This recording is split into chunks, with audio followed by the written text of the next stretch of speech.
AP రాజధాని అమరావతిలో వరుసగా జరుగుతున్న అగ్ని ప్రమాదాలు ఆందోళనతో పాటు అనుమానాలు కూడా కలిగిస్తున్నాయి.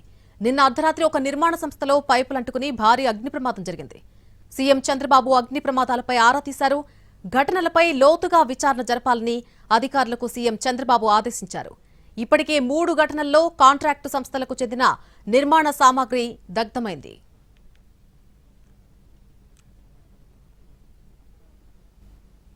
ప్రాంతంలో వరుసగా జరుగుతున్న అగ్ని ప్రమాదాలు ఆందోళనకు గురి చేస్తున్నాయి. మరోవైపు అనుమానాలను కూడా రేకెత్తిస్తున్నాయి. ప్రస్తుతం రాత్రి జరిగిన అగ్ని ప్రమాదంతో మూడోసారి అంటే 2-3 నెలల వ్యవధిలోనే ఈ 3 అగ్ని ప్రమాదాలు జరగడం అనేది చర్చనీయాంశంగా మారిన పరిస్థితి అయితే కనిపిస్తోంది. ప్రధాని నరేంద్ర మోడీ ఆంధ్రప్రదేశ్ టూర్కి వచ్చినప్పుడు పైపులు అంటుకున్నాయి. అప్పుడు మొదటి అగ్ని ప్రమాదం జరిగింది. రెండోది ఒక నిర్మాణ సంస్థకు సంబంధించిన పైపులు అంటుకోవడం కూడా చర్చనీయాంశంగా మారింది. మూడోది ప్రస్తుతం రాయపూడి ప్రాంతంలో అర్ధరాత్రి జరిగిన అగ్ని ప్రమాదం తీవ్ర చర్చనీయాంశం అవుతోంది. అసలు వరుసగా అగ్ని ప్రమాదాలు రాజధాని ప్రాంతంలో జరగడానికి గల కారణాలు ఏంటి అనే దాని మీద కూడా ప్రభుత్వం ప్రత్యేకంగా దృష్టి పెడుతున్నట్టుగా తెలుస్తోంది. ఎందుకంటే అమరావతి రాజధాని ప్రాంతంలో ఎవరైనా ఉద్దేశపూర్వకంగా కుట్రపూరితంగా ఈ రకంగా వ్యవహరిస్తున్నారా అనే అనుమానాలను కూడా ప్రభుత్వం వ్యక్తం చేస్తోంది. దీని మీద ఆల్రెడీ ఇప్పటికే ఫోరెన్సిక్ ల్యాబ్ నిపుణులు కూడా వచ్చారు, మొత్తం పరిశీలించారు.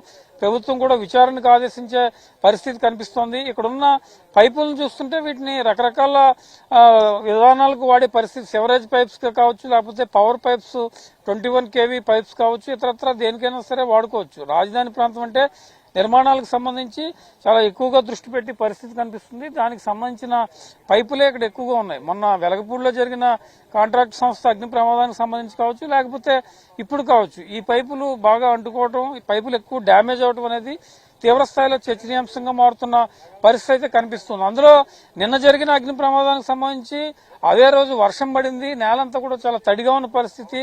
అర్ధరాత్రి పక్కన పొలాలు ఏమీ అంటుకున్న పరిస్థితి లేదు. ఒకవేళ చెత్త తగలబెడితే ఆ చెత్త నుంచి వచ్చి అగ్నితో ఏమైనా అంటుకుందంటే ఆ పరిస్థితి కూడా లేదు. సడన్ గా అగ్ని ప్రమాదం జరగడం అనేది చాలా అనుమానాలకు దారితీస్తున్న పరిస్థితి. ప్రభుత్వం కూడా ప్రత్యేక దృష్టి పెడుతున్న పరిస్థితే ప్రధానంగా కనిపిస్తుంది. ముఖ్యమంత్రి చంద్రబాబు కూడా ఈ అంశానికి సంబంధించి చాలా డీటెయిల్ గా అడిగి తెలుసుకున్నారు.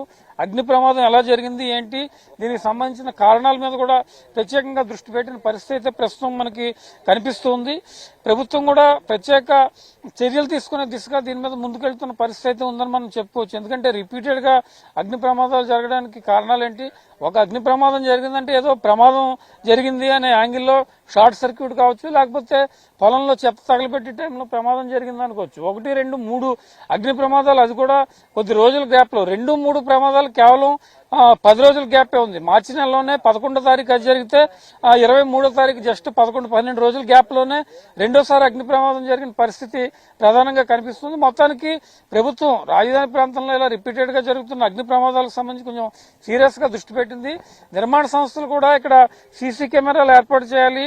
ఎంత పెద్ద రాజధాని ప్రాంతంలో సీసీ కెమెరాలు ఏర్పాటు చేయకపోతే కనుక ఇబ్బందులు ఎదురవుతాయని స్థానికులు చెప్తూ ఉన్నారు.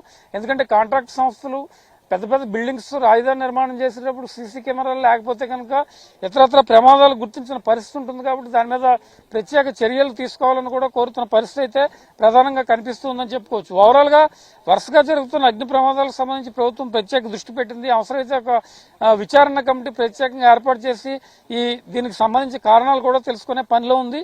రిపీటెడ్ గా ఇలాగా వరుస అగ్ని ప్రమాదాలు కాంట్రాక్ట్ సంస్థలకు సంబంధించి పైపులు కాలిపోవడం, ఇతరత్ర జరగడం అనేది చర్చనీయాంశంగా మారుతున్న పరిస్థితి మనకు కనిపిస్తోందని చెప్పుకోవచ్చు. ఇది అగ్ని ప్రమాదానికి సంబంధించిన తాజా పరిస్థితి.